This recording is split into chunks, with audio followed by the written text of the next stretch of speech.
Okay, kaibigan, bago ka pinanganak sa mundong ito, nasaan ka? Bago ka naging tao, ano ka? Saan ka? Mga kapatid, ang message ko ngayon ay tungkol ito sa kung gaano tayo kalaki mag-isip para sa ating sarili. Gaano natin kalaki, tinatrato ang ating mga ambisyon sa buhay, ang ating mga goals, at saka ating mga achievements. And then, we underestimate other people. Okay, kung magnakaw ka, kung ikaw ay nasa gobyerno, kung magnakaw ka, parang hindi natatapos buhay mo. Okay, kung tratuhin mo yung mga kapitbahay mo, parang kung sino ka, ang galing-galing mo. Parang ang buhay mo ay hindi natatapos. Mga kapatid, after mamatay ka, lahat ng ari-arian mo, lahat ng mga kung anong meron ka, ay mawawala ng meaning, mawawala ng saysay, mga kapatid. And then, pag namatay ka, kailan ka uli mabubuhay? Maybe hundreds of years, millions of years again, maging tao ka na naman. Mga kapatid, living 60, 70, 40 years sa mundong ibabaw is very small. And then you think that ang buhay mo is very significant. Na ang buhay mo ay mas malaki pa kaysa cosmos, sa buong universo. Kasi pag nag-isip ka, akala mo ikaw ang hindi namamatay. You believe, oh okay, ang iba namamatay, ang iba ay tumatanda, and then you don't believe na ikaw ay namamatay. Bakit ko sinabi yan? Tingnan mo paano ka magplano. Pag ikaw ay magplano, parang walang katapusan.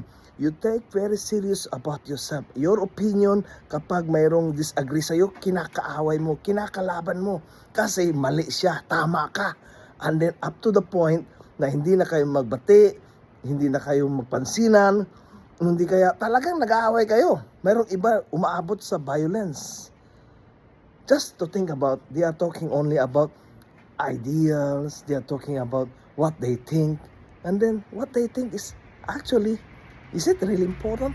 Mahalaga pa talaga ang iniisip natin? Gaano yan ka-importante? Na pag ikaw ay magsalita, parang ikaw ay mas importante sa ibang creation. Mas mahalaga ka kaysa ibang tao. Napakataas mo. And then, you live just 80 years. After 80 years, you're done. Wala ka na. Sino makaalala? Before us, maraming taong nabuhay. Alexander the Great, Napoleon Bonaparte, Queen Elizabeth. Kung sino pa mga hari at saka kung sino pa yung mga reyna, yung mga taong mga leaders. Where are they now? All of them topsoil. Andun sa lupa. And then here you are, ikaw ay nagkaroon na ng posisyon sa trabaho. Pag-arte mo dyan sa yung trabaho ay para kang may-ari ng isang malaking property. Even though, ikaw lang naman ay employee din. Even though, ikaw ay congressman lamang. Even though, ikaw ay presidente lamang ng isang bansa. Even if sabihin mo presidente ka, ano ba talaga meaning ng presidente? Sino ba presidente na dumaan sa atin ngayon ay nandun na rin sa lupa? Ang message ko ngayon, mga kapatid, is that ang ating buhay is not greater than the whole creation. We are here to experience life. We are here to experience the goodness of the Lord. Let people around you feel that.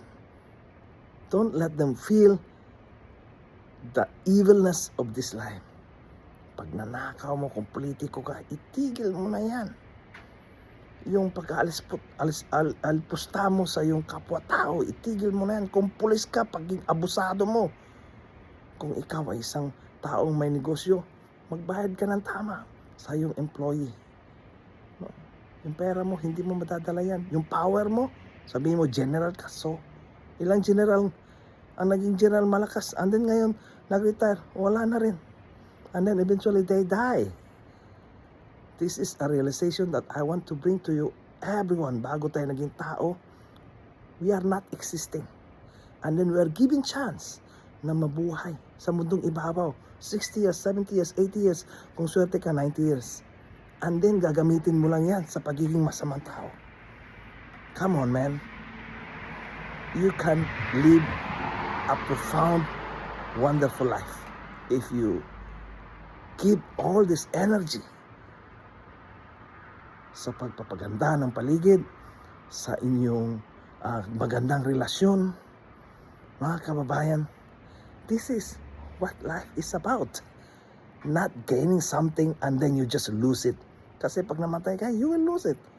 Will you able to bring that somewhere? No. Even yung mga king sa Egypt, even si Solomon. Saan si Solomon ngayon? Hopefully mga kapatid, naintindihan yung message ko ngayon. Remain humble and be truthful sa buhay mo. Okay? Be a full-fledged human being. Just like a dog, they become full-fledged dog. If you're a bird, they become, you must be a full-fledged bird. You are a human being, be a full-fledged human being. Alright? Magandang gabi. Ingat palagi. Ako si Tats Daily. Bye-bye.